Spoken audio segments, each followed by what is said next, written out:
and welcome back. Dear students, Assalamu alaikum.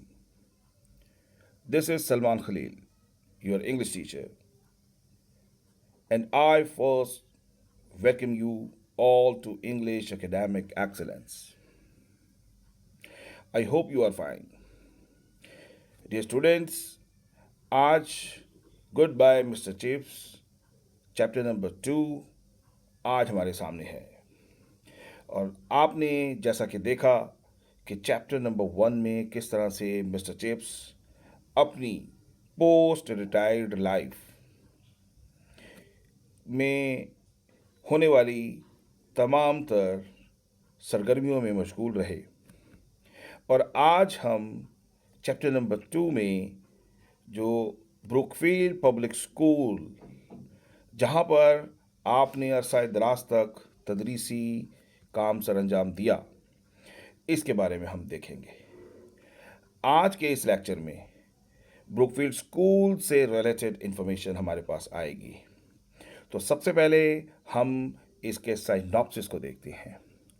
तो याद रहे कि ब्रुकफील्ड पब्लिक स्कूल, इसमें हम देखेंगे कि इसकी इस्टेब्लिशमेंट कैसे हुई, कब हुई, यानी ये स्कूल कब बना और कौन सा पॉलिटिकल दौर था। तो याद रखिए कि ब्रुकफील्ड पब्लिक स्कूल जिस दौर में बना, तो पॉलिटिकली वो दौर क्वीन एलिजाबेथ नंबर 1 का था। ये स्कूल आपके पॉलिटिकल दौरे हुकूमत में कायम हुआ।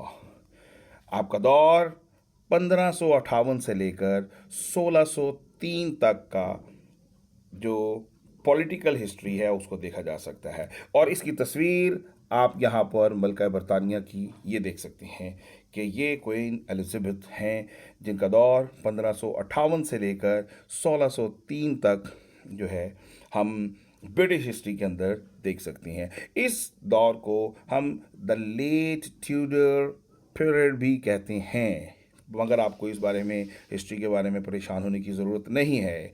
मलका बरतानिया एलिजाबेथ 1 ने 44 साल तक, 44 ईयर्स तक तकरीबन इक़्तिदार संभाला। आपके दौरे हुकूमत में रिलीजियस एंड पॉलिटिकल क्योस ये दोनों ऑलमोस्ट ख़त्म होने को थे। यस, और आपके दौर में एक पॉलिटिकल लेवल पर और एक रिलीजियस लेवल पर एक स्टेबिलिटी भी कायम हुई। जैसा कि तारीख बताती है कि आप चाहती थी कि ज़्यादा से ज़्यादा जो है रिलीजियस मैटर्स के मुताबिक लोगों को आप चर्च में देखना चाहती थी। याद रखिए, आपने इंग्लैंड को एक्सट्रीम परसिक्यूशन से भी बचाया। तो इस तरह से आपने अपना रोल प्ले किया।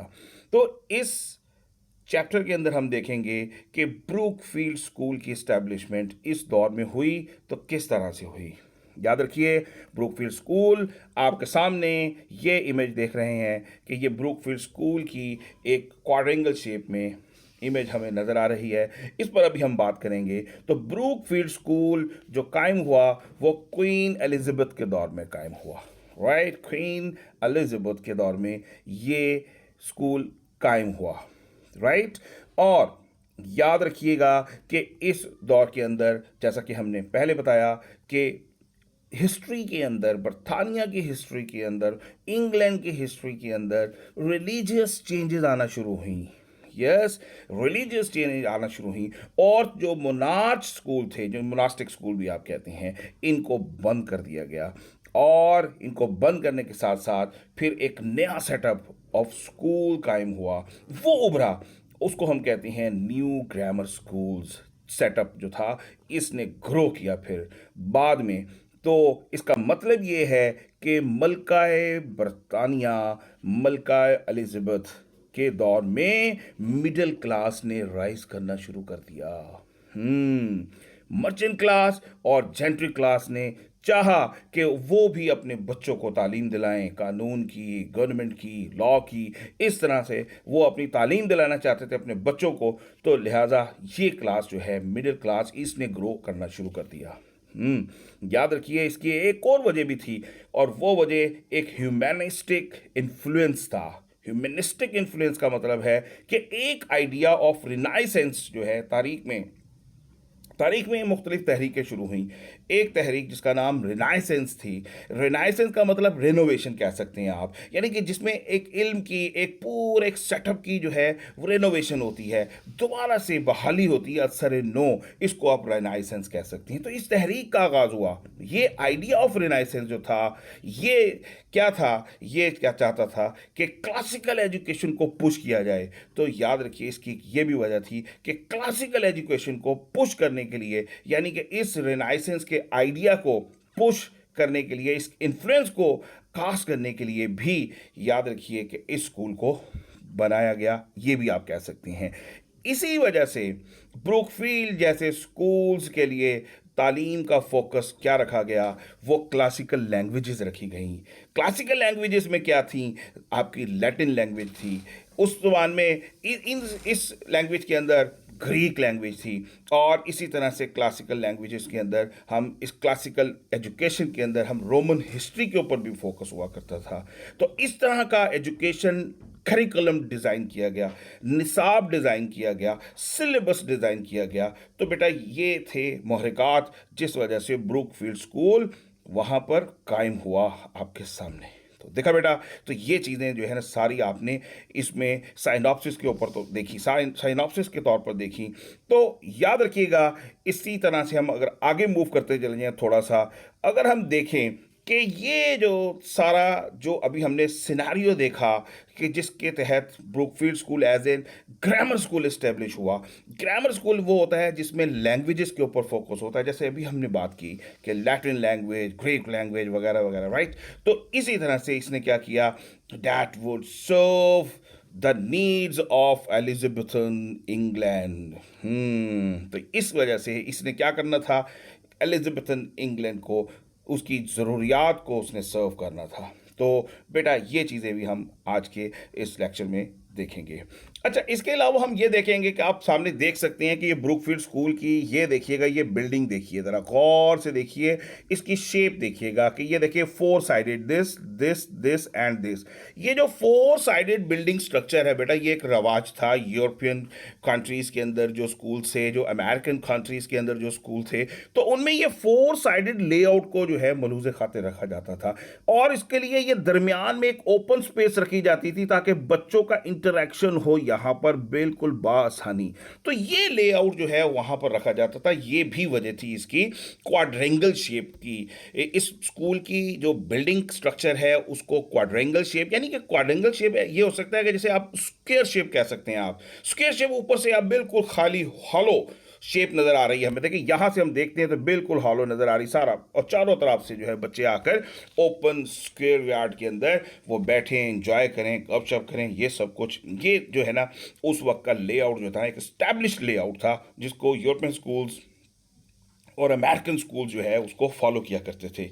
तो बेटा ये भी था। इसी तरह से हम देखते हैं कि ये स्कूल जो था, एक चारों तरफ में हम देखें कि उसमें ये एम ट्रीज ज़रा नज़र आते हैं। हम देखें ये हमारे चिनार दरख्त जैसे एक दरख्त कुछ दरख्त हैं जिनको जो बड़े आम थे, ये उस दौर में यूरोप के अंदर जो है ना बड़े आम दरख्त थे। ये इनके पत्ते जो हैं बड़े कोने, बड़े नुकीले पत्ते और बड़े कोनों कॉर्नर्स की तरह होती हैं, और ये बड़े सायादार और शेडी दरख्त होती हैं, बहुत ही घने दरख्त होती हैं। तो ये चारों तरफ में नज़र आती हैं हमें। और उसके बाद हमें इस दरख्त के, इस स्कूल के बियॉन्ड अगर हम देखें तो हमें ओपन ग्राउंड्स और ओपन विलेज और एक डिपेंडेंट विलेज और एक ओपन ग्राउंड्स और एक ज़मीन और लैंड्स, हमें ये सब कुछ नज़र आती है। तो बेटा ये था एक स्कूल का एक थोड़ा सा एक नक्शा जो मैंने आपके सामने रखा। उम्मीद है आपने इस स्कूल के बारे में इंफॉर्मेशन काफ़ी ले ली होगी, और आप भी चाहेंगे कि आप भी स्कूल में एडमिशन लेते, काश। ये भी आपकी ख्वाहिश होगी।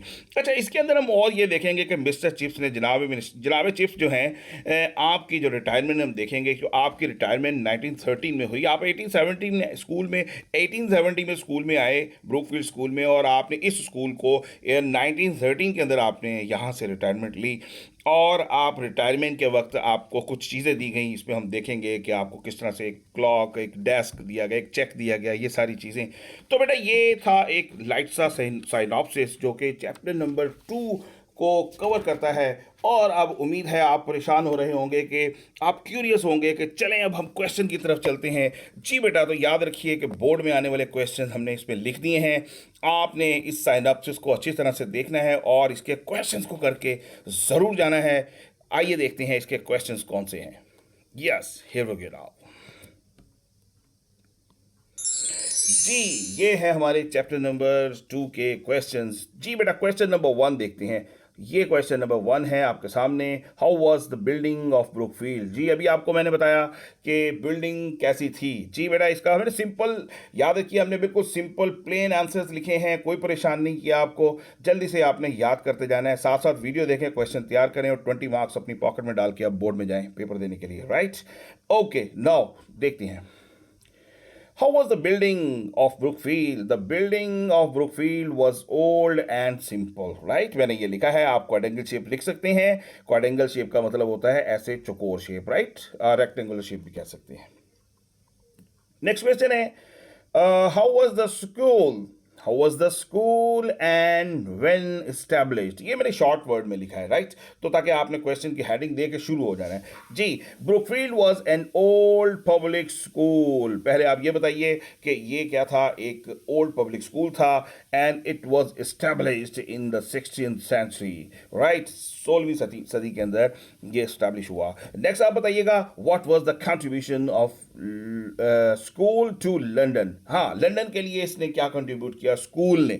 तो क्या किया बेटा, इसने बहुत सारे अच्छे बच्चे, बहुत से प्रोफेशनल मेंबर्स जो है वो उसने प्रोड्यूस किए। यहाँ पर हम देखते हैं लिखा है, it sent many students who work for London and the country, जैसे कि जजेस, पार्लियामेंट्री मेंबर्स, बिशप्स, ये इस तरह उसने बिजनेसमैन और वगैरह वगैरह आप बता सकते हैं। ठीक है, मैंने यहाँ पर शॉर्ट वर्डिंग में लिखा है, आप इसके अंदर ऐड कर उसको कर सकते हैं। नेक्स्ट देखते हैं, why did chips leave mulberry school? Mulberry school उसने क्यों छोड़ा? जी, मैंने आपको बताया था कि 1870 में school, public school, Brookfield public school join करने से पहले मिस्टर चिप्स ने क्या किया था?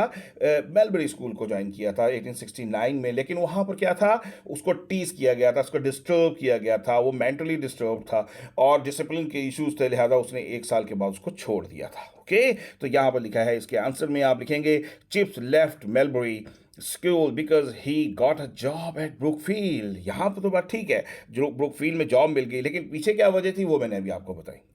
नेक्स्ट देखते हैं, what were the similarities between Chips and Brookfield? जी, आप ये बताएंगे कि ब्रुकफील्ड स्कूल और मिस्टर चिप्स दोनों के दरमियान सिमिलैरिटीज क्या थी? सिमिलैरिटीज का मतलब होता है बिल्कुल एक जैसा, यकसानियत होना, मुशाबे होना।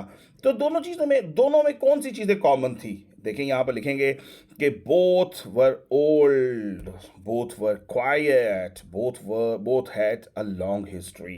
ये 3 चीज़ें इसके अंदर कॉमन थी, क्योंकि ब्रुकफील्ड स्कूल भी ओल्ड फाउंडेशन था, मिस्टर चिप्स भी ओल्ड मैन था, राइट? उसके बाद क्वाइट, क्वाइट का मतलब खामोश तबीयत। ब्रुकफील्ड स्कूल भी खामोश तबीयत था और मिस्टर चिप्स भी खामोश तबीयत था, और वो उसकी भी एक लॉन्ग हिस्ट्री थी और मिस्टर चिप्स की भी एक लॉन्ग हिस्ट्री थी। ये चीज़ें इसमें कॉमन थी। और रिटायरमेंट का अभी हमने आपको बताया, क्वेश्चन नंबर 6, कि when did mister chips retire from the school? Chips retired from Brookfield School after teaching there for about 42 years. तकरीबन 42-43 साल तक उसने उसको वहाँ पर पढ़ाया। He joined in 1870 and retired in 1913. और 1913 में इनकी रिटायरमेंट हुई। तो बेटा, this was the lecture number 3 and chapter number 2 of Goodbye Mr. Chips. I hope you have enjoyed this lecture too. And now keep watching and keep commenting. That's we're coming to an end. Hope to see you again. Thank you for joining us. Thank you for the day. Bye bye. And welcome back. Dear students, Assalamu alaikum. This is Salman Khalil, your English teacher. And at first, I welcome to you to English Academic Excellence First. उम्मीद है आप खैरियत से होंगे और जैसा कि आप जानते हैं कि हम गुड बाय मिस्टर चिप्स पढ़ते चले जा रहे हैं। आज का हमारा lecture goodbye mister Chips के चैप्टर नंबर 3 पर होगा। तो जैसा कि आप जानते हैं कि हमारा लेक्चर 2 चीज़ों पर मुश्तमिल होता है। नंबर 1 साइनॉप्सिस और नंबर 2 उसके शॉर्ट क्वेश्चंस। याद रखिए, board of intermediate and secondary education में आपके मिस्टर चिप्स के लिए 20 मार्क्स मुख्तस किए गए हैं। ये 20 मार्क्स में आप शॉर्ट क्वेश्चन करते हैं और साथ साथ इसकी वोकैबलरी होती है। 4 नंबर की इसकी वोकैबलरी होती है और 16 मार्क्स के इसके शॉर्ट क्वेश्चन होते हैं। 16 मार्क्स का मतलब है कि 2 मार्क का एक शॉर्ट क्वेश्चन होता है and you have to attempt 8 questions, right. तो अब 8 क्वेश्चन इसके अटेम्प्ट करते हैं। अगर हम तमाम इन लेक्चर्स को देखते चले जाते हैं एपिसोड वाइज, तो अल्हम्दुलिल्लाह 20 मार्क्स हमारे कंप्लीट हो जाएंगे। तो बेटा, जैसा कि आपने देखा कि चैप्टर नंबर 2 में, लास्ट चैप्टर में हमने ब्रुकफील्ड स्कूल के बारे में देखा कि ब्रुकफील्ड स्कूल की इमारत कैसी थी, कौन से दौर की थी, और ब्रुकफील्ड स्कूल की बिल्डिंग का जो स्ट्रक्चर जो था वो कैसा बना था, क्वाड्रेंगल की शेप का था, क्यों बना था, और इसके अलावा उसकी establishment as a grammar school, और इस तरह से उसकी प्रोडक्शन कि उसने कौन कौन से अफराद और प्रोफेशनल मैन पैदा किए, और इस तरह की बहुत सी बातें हमने पिछले लेक्चर में देखी। लेकिन आज के इस लेक्चर में हमारा ये लेक्चर ज़रा डिफरेंट होगा और इसमें हम देखने जा रहे हैं मिस्टर चिप्स का कमरा, मिस्टर चिप्स रूम। अब जानते हैं आप कि मिस्टर चिप्स का रूम मिसेस विकेट के यहाँ था, और मिसेस विकेट कौन थी? मिसेस विकेट ये खुद भी ब्रुकफील्ड पब्लिक स्कूल में लिनन रूम की इंचार्ज रही थी। Linen room mean laundry room, कपड़ों का कमरा, राइट। तो आप भी वहाँ पर प्रोफेशनल रही थी।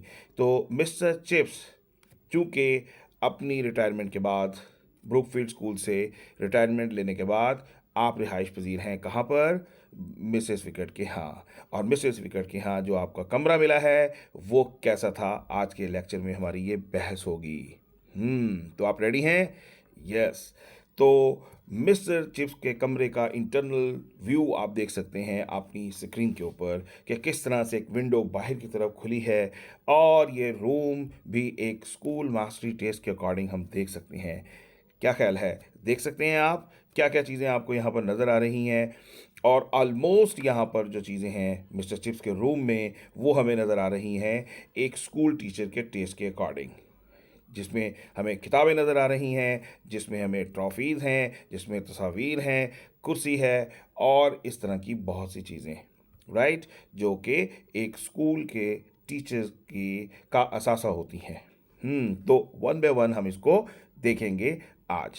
तो सबसे पहले अगर हम बात करें कि मिस्टर चिप्स के टेस्ट ऑफ रीडिंग की, तो टेस्ट ऑफ रीडिंग ज़रा देख सकते हैं यहाँ पर। आप देखें कि बुक्स कुछ नज़र आ रही हैं आपको यहाँ पर, राइट। और ये देखिएगा, ये आपको शेल्फ में भी कुछ बुक्स मिस्टर चिप्स की नज़र आ रही हैं। तो बेटा, मिस्टर चिप्स चूँकि क्लासिकल लैंग्वेज से ताल्लुक़ रखते थे, तो क्लासिकल लिटरेचर की बुक्स जो है आपके कमरे में मौजूद हुआ करती थी। तो क्लासिकल लिटरेचर में आप हिस्ट्री पढ़ा करते थे, राइट। मैं लिख देता हूँ, हिस्ट्री की किताबें पढ़ा करते थे आप। बैलेंस लैडर पढ़ा करते थे, बैलेंस लैडर्स, राइट। ये बैलेंस लैडर्स यानी ये अदबी खतूत को कहेंगे इनको, यानी कि जैसे अदबी लिटरेचर कह सकते हैं आप इसको, राइट। यानी कि लिटरेचर, अदबी लिटरेचर को पढ़ा करते थे आप, राइट। इनकी जो बॉटम शेल्फ थी वो cheap edition of detective novel से भरी होती थी। यानी कि नीचे अगर हम देखें, यहाँ पर अगर हम देखें तो यहाँ पर नावल, डिटेक्टिव नावल हुआ करते थे। डिटेक्टिव नावल, जासूसी कहानियों को कहेंगे आप यहाँ पर, यानी कि आप जासूसी कहानियों में बहुत ज़्यादा इंटरेस्ट लिया करते थे। इसमें हमें जेम्स हिल्टन बताते हैं कि आप समटाइम्स थोड़ी देर के लिए वर्जिल को पढ़ा करते थे, जिनोफन को पढ़ा करते थे, लेकिन जल्द ही आप फौरी तौर पर कहाँ चले जाते थे, डॉक्टर थर्नडाइक की तरफ चले जाते थे और इंस्पेक्टर फ्रेंच की तरफ चले जाते थे। इनकी तरफ आपका बहुत ज़्यादा रुझान हुआ करता था। तो देखा आपने कि मिस्टर चिप्स का जो टेस्ट ऑफ रीडिंग था वो अभी हमने आपके सामने रखा। यस प्लीज़, जल्दी से इसको एक मरतबा इसको रिवाइज कर लें। नोट करना है आप अपनी बुक्स पर नोट कर लें ताकि हम आगे नेक्स्ट मूव करें। Yes please, yes right. तो ये था बेटा चिप्स के का अभी हमने टेस्ट ऑफ रीडिंग देखा। तो अगर हम बात करें मिस्टर चिप्स के रूम की, जैसा कि आप ये देख सकते हैं internal side of mister Chips की रूम हम देख सकते हैं। तो ये कैसा था, ये it just furnished with the school mastery test, school के मास्टर के टेस्ट के अकॉर्डिंग था। इसे हमें कुछ ट्रॉफीज़ नज़र आती हैं, कुछ ट्रॉफीज़ हमें नज़र आएंगी आपको, और ट्रॉफीज़ के साथ साथ हमें मेंटल पीस जो है, जो स्लैब है वो crowded with picture cards and sign photographs, वो उससे भरा हुआ होता था। ये देखिएगा, ये मेंटल पीस, ये हमारे पास कुछ तस्वीर नज़र आ रही हैं, इसमें साइंड फोटोग्राफ्स हैं, ये उनसे भरा हुआ है, कार्ड से भरा हुआ है। ये भी मिस्टर चिप्स के रूम में शामिल था। ये याद रखिएगा, अगर आप साइनॉप्सिस समझ लेते हैं तो यही क्वेश्चन बोर्ड में आपके एग्जामिनर ने आपसे पूछने हैं, तो अच्छे से साइनॉप्सिस को किया करें, शाबाश। इसके अलावा हमें वो जेम्स हिल्टन बताते हैं कि हमें वॉन टर्की कारपेट, यानी कि एक फटा पुराना, ये देखिएगा, ये टर्की कारपेट, ये तुर्की का एक फटा हुआ एक पुराना सा बोसीदा था एक कारपेट जो है, ये भी हमें यहाँ पर नजर आता है। चेयर भी है यहाँ मिस्टर चिप्स की, ये देखिए मिस्टर चिप्स के ये गाउन भी नजर आ रहा है आपको। Oh right, okay. तो ये मैंने इजाफी इन्फॉर्मेशन आपके साथ यहाँ पर शेयर की है तो मिस्टर चिप्स के कमरे में। और अगर हम इसकी दीवारों पर देखें, कुछ हैंगिंग पिक्चर्स थी, हमें कुछ हैंगिंग फोटोग्राफ्स थी, राइट। अच्छा, इसमें फोटोग्राफ्स में हम देख सकते हैं कि हमारे पास एक एक्रोपोलिस जो है वो नज़र आएगा आपको, और एक साथ ही हमें यहाँ पर हमें एक फोरम नज़र आएगा, एक पब्लिक गैदरिंग फोरम नज़र आएगा, रोमन फोरम। ये यहाँ पर आप ये पढ़ सकते हैं, राइट। तो एक पब्लिक गैदरिंग फोरम यानी कि रोमन हिस्ट्री के अकॉर्डिंग वहाँ पर एक तस्वीर ये सामने लगी हुई है आपके, और इसी तरह से आप एक सेंट्रल डिस्ट्रिक्ट एंशियंट प्लेस है ग्रीक की, यूनानी दौर की, उसको एक्रोपोलिस कहते हैं, राइट। ये दोनों तस्वीरें आप यहाँ पर देख सकते हैं। तो ये तस्वीरें उसकी दीवार पर लगी हुई थी। तो ये था उसका मिस्टर चिप्स की जो कुछ उसके कमरे में, I am sorry, let me rub it. तो मिस्टर चिप्स के कमरे में जो चीज़ें मौजूद थीं, ये स्कूल मास्टरी टेस्ट के अकॉर्डिंग मिस्टर चिप्स के कमरे में ये चीज़ें मौजूद थी, राइट। तो ये चीज़ें भी आज हमारे लेक्चर्स का हिस्सा रहेंगी, जिसके बारे में भी हमने देखा। और मिस्टर चिप्स की जो लाइफ थी, बड़ी पीसफुल लाइफ थी eight Mrs Vickers house. Mister Chips की लाइफ किन चीज़ों में गुजरती थी, कौन कौन सी एक्टिविटीज़ मिस्टर चिप्स किया करते थे, तो ये भी आप देखिएगा, ये भी वो बोर्ड आपसे क्वेश्चन पूछता है, कौन कौन सी एक्टिविटीज़ किया करते थे। मिस्टर चिप्स किताबें पढ़ा करते थे वहाँ पर, मिस्टर चिप्स कम्युनिकेट बातें किया करते थे, मिस्टर चिप्स यादों में मगन रहा करते थे, मिस्टर चिप्स चाय पिया करते थे, राइट। यहाँ पर एक ये आपको नज़र आ रहा है, राइट। ये मिस्टर चिप्स टी कप, यानी कि मिस्टर चिप्स चाय भी वहाँ पर पिया करते थे। तो इस तरह से आपने, इसके अलावा स्कूल की एक डायरेक्टरी थी जिसकी एडिटिंग का काम आपने लिया हुआ था, उसकी एडिटिंग भी किया करते थे। उसके अलावा मिस्टर चिप्स कॉलर्स को रिसीव किया करते थे, और उसके अलावा स्टूडेंट्स को और टीचर्स को वो चाय पर बुलाया करते थे, और राइटिंग भी किया करते थे, ख़त भी लिखा करते थे। तो ये सारी वो एक्टिविटीज़ थी जिनमें मिस्टर चिप्स ने अपने आप को बिजी रखा हुआ था, and it was really an amazing and a peaceful life at Mrs wicket, right, of mister chips, right. तो इसके अलावा हम मज़ीद इसके अंदर आज के हमारे इस लेक्चर में जो हमने देखना है वो मिस्टर चिप्स ने, जैसा कि अभी हमने कहा कि मिस्टर चिप्स अपनी मेमोरीज़ जो है वो उनके सहारे रहते हैं, और उन्होंने मेमोरीज़ में पनाह ली हुई थी। तो इसी तरह से एक नाम है उसकी माजी के यादों का, उसका नाम है कॉलिंगवुड। ये देखें, कॉलिंगवुड। तो कॉलिंगवुड जो है ये वो बच्चा था 1902 के अंदर मिस्टर चिप्स जो है जिसके बारे में बातें करते हैं मिसेस विकेट के साथ कि जी बताइए जी ये कॉलिंगवुड कौन था। तो मिस्टर चिप्स उसको फिर बताते हैं कि ये कॉलिंगवुड जो बच्चा था ये 1902 में स्कूल में था और इसे मिस्टर चिप्स ने एक मरतबा पिटाई की थी। क्यों? क्योंकि ये स्कूल की जो जिम्नाजियम थे, जिम्नाजियम यानी कि एक्सरसाइज हॉल जो था उसकी छत पर चला गया था और वहाँ से गटर से बॉल निकालने के लिए। तो मिस्टर चिप्स इसकी यादों को भी मेंशन करता है मिसेस विकेट के साथ।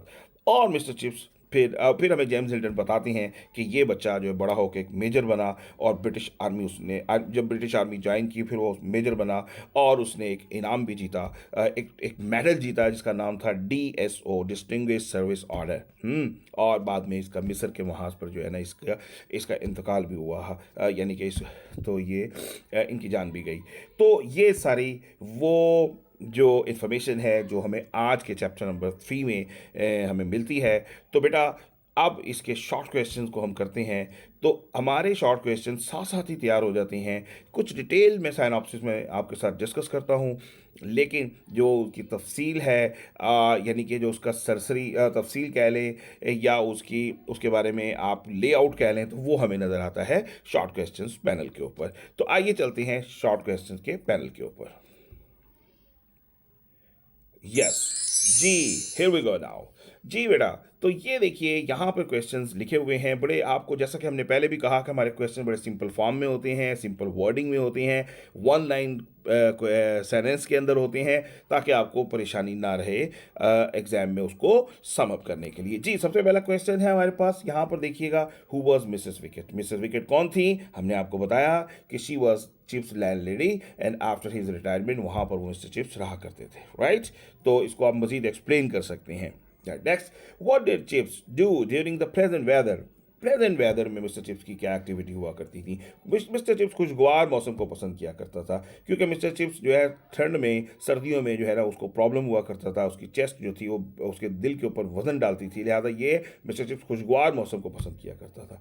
तो खुशगवार मौसम में उसकी क्या एक्टिविटीज़ हुआ करती थी? मिस्टर चिप्स साहब बाहर निकलते थे, गेम्स खेलते, बच्चों की गेम्स देखते थे, बच्चों से हैंड शेक करते थे और अच्छा टाइम पास किया करते थे। ये देख सकते हैं आप यहाँ पर कि मिस्टर चिप्स जो है in present weather he sat outside and watch people passing by, और गुजरते हुए लोगों को भी देखना, लोगों से हैंड शेक करना, गेम देखना, ये बड़ा अच्छा वक्त हुआ करता था। जी नेक्स्ट देखते हैं, how did Chips serve his guest. जी हमारे पास ये भी क्वेश्चन है कि मिस्टर चिप्स अपने गेस्ट की कैसे सर्विस किया करते थे। मेहमान जब आते थे तो उनको चाय कैसे सर्विस देते थे? तो वो बेकरी से ऑर्डर किया करते थे वॉलनट केक का, चाय और वॉलनट केक ये उनको सर्व किया करते थे। He serve the guest with tea and he talked to them kindly। Simple way में लिखा है, आप थोड़ा सा इजाफी भी बता सकते हैं जो हम आपके साथ जिक्र कर रहे हैं, मेंशन कर रहे हैं। Next, what were Chips books on. जी मिस्टर चिप्स की बुक्स किन चीज़ों के ऊपर थी, किन टाइटल के ऊपर थी, किन मौजूआत के ऊपर थी, हमने पहले भी बात की। तो his books were mostly on Latin and Roman history, right. तो ये लातीनी और रोमन हिस्ट्री के ऊपर थी, रोमियो की तारीख के ऊपर थी उसकी किताबें। नेक्स्ट देखते हैं, हमारे पास है क्वेश्चन कि why could he not become a well known scholar. Mister chips एक अच्छा वेल नोन स्कॉलर क्यों नहीं बन सका?